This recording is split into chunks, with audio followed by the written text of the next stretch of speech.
Hello बच्चों, तो हम पढ़ रहे थे आपका परमाणु एवं अणु चैप्टर नंबर 3। तो आज हम इस चैप्टर का पेज नंबर 36 का क्वेश्चन आंसर देखेंगे।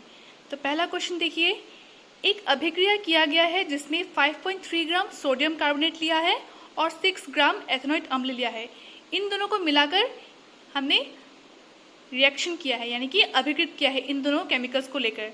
ठीक है, तो हमारा जो नया उत्पादन मिलता है, हमें नया पदार्थ का जो उत्पाद होता है, वो नया पदार्थ क्या क्या है?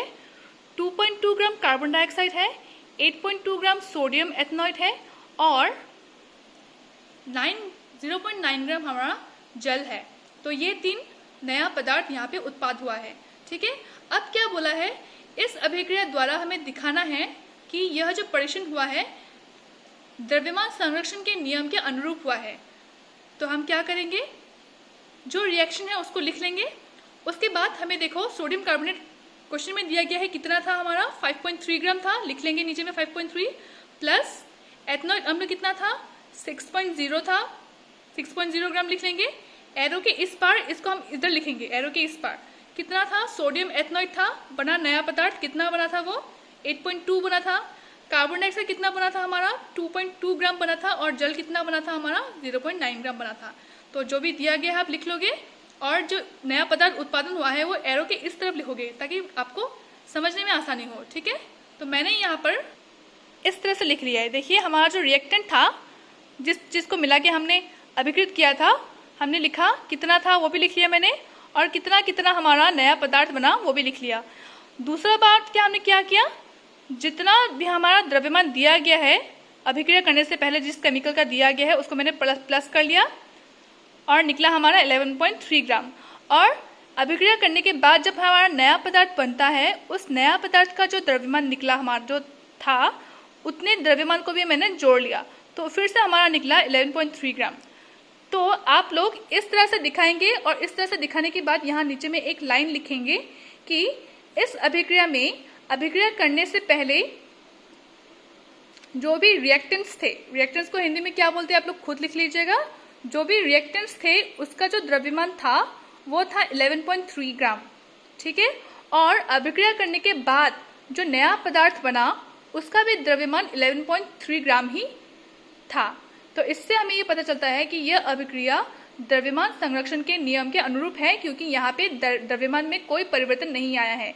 अभिक्रिया के पहले जितना था, अभिक्रिया के बाद भी द्रव्यमान उतना ही है।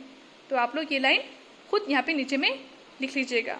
ठीक है, मैंने आपको बता दिया क्या लिखना है कि इस अभिक्रिया में रिएक्टेंट्स का जितना द्रव्यमान था, प्रोडक्ट्स का यानी कि जो नया पदार्थ उत्पन्न हुआ है यहाँ पे, उसका भी द्रव्यमान उतना ही है। तो यहाँ द्रव्यमान में कोई भी परिवर्तन नहीं आया है। ठीक है, अभिक्रिया के पहले और अभिक्रिया के बाद द्रव्यमान यहाँ पे उतना ही है, कोई परिवर्तन नहीं आया है। इसलिए यह कहना ठीक होगा कि यहाँ इस अभिक्रिया में द्रव्यमान संरक्षण के नियम यह अभिक्रिया हुआ है। ठीक है, तो इस नियम के अनुरूप यह अभिक्रिया हुआ है। आप इस तरह से लिख लेंगे, एक लाइन 2 लाइन लिख लेंगे। ठीक है ना, अब लिख पाओगे आप लोग खुद से।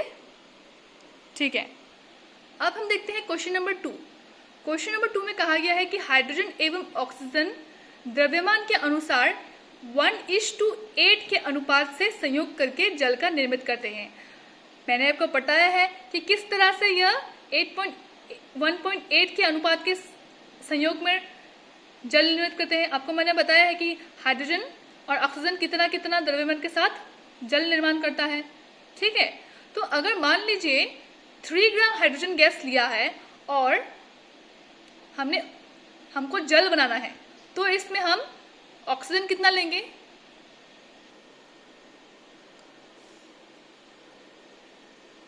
तो क्वेश्चन नंबर 2 के लिए आपको क्वेश्चन में बोला गया है कि हाइड्रोजन और ऑक्सीजन द्रव्यमान के अनुसार यानी कि 1:8 द्रव्यमान के अनुसार पर मिलकर जल का निर्माण करता है।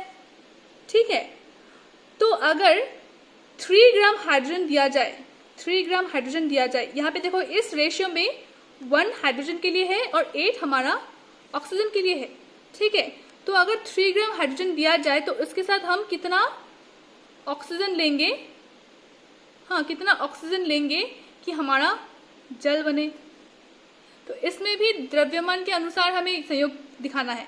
तो देखो, मैंने हमेशा कहा है आपको कि जब भी कोई यौगिक बनता है, ठीक है, तो उस यौगिक में उसके परमाणु का संख्या और प्रकार हमेशा निश्चित होता है। 1 हमेशा हाइड्रोजन लगेगा और 8 ही हमेशा ऑक्सीजन के लिए लगेगा। तो यहाँ अगर हमने हाइड्रोजन को 3 गुना बढ़ा दिया है तो ऑक्सीजन भी 3 गुना बढ़ जाएगा। तो हम क्या करेंगे, 3 गुना हाइड्रोजन के लिए हम कितना ऑक्सीजन यूज करेंगे, हम करेंगे 8 था ना, वो भी 8 गुना बढ़ जाएगा, 3 गुना बढ़ जाएगा। ये 8 जो है ऑक्सीजन के लिए, ये भी 3 गुना बढ़ जाएगा। तो यानी कि आपका होगा 24 ग्राम। तो हम 3 ग्राम हाइड्रोजन के साथ 24 ग्राम ऑक्सीजन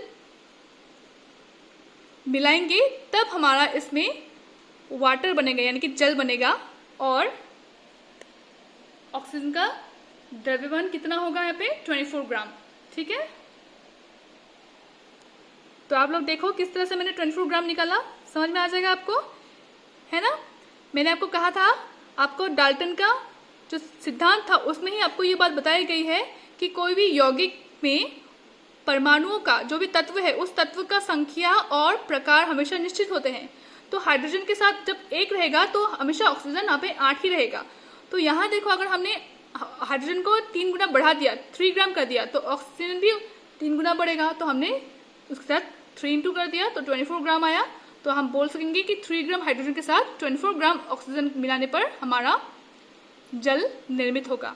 ठीक है, तो हमें कितना ऑक्सीजन का कितना द्रव्यमान चाहिए होगा, 24 ग्राम। ठीक है, किस तरह से आपको पता चल गया, तो आप लोग लिख लोगे क्वेश्चन नंबर 2 का आंसर। ठीक है,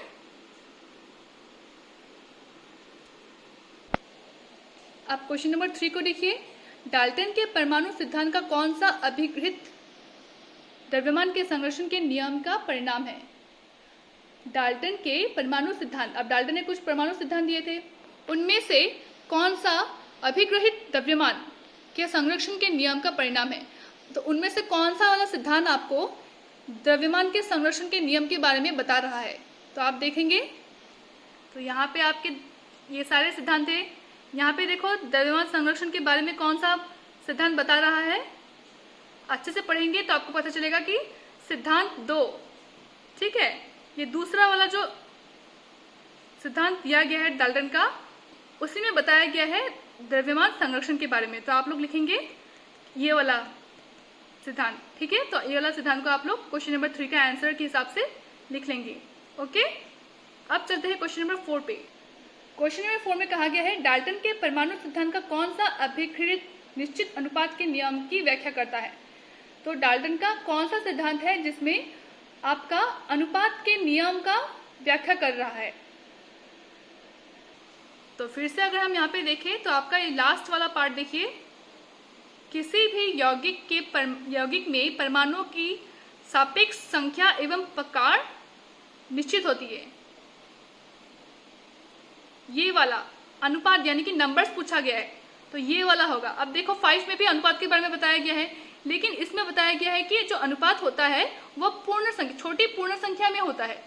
तो हमें ये बात नहीं करना, हमें बात करना है कि अनुपात फिक्स होता है, नियत होता है। ठीक है, निश्चित अनुपात होता है। तो निश्चित अनुपात की बात लास्ट में की गई है, 6 नंबर वाले में की गई है। तो आप लोग 4 वाले में क्वेश्चन नंबर 4 पे ये वाला लिखेंगे। ठीक है, समझ में आ गया आप लोग को। तो यही आपका पेज नंबर 36 का क्वेश्चन आंसर्स था। तो आप लोग वीडियो को रोक रोक के स्क्रीनशॉट मारकर आंसर लिख लीजिएगा।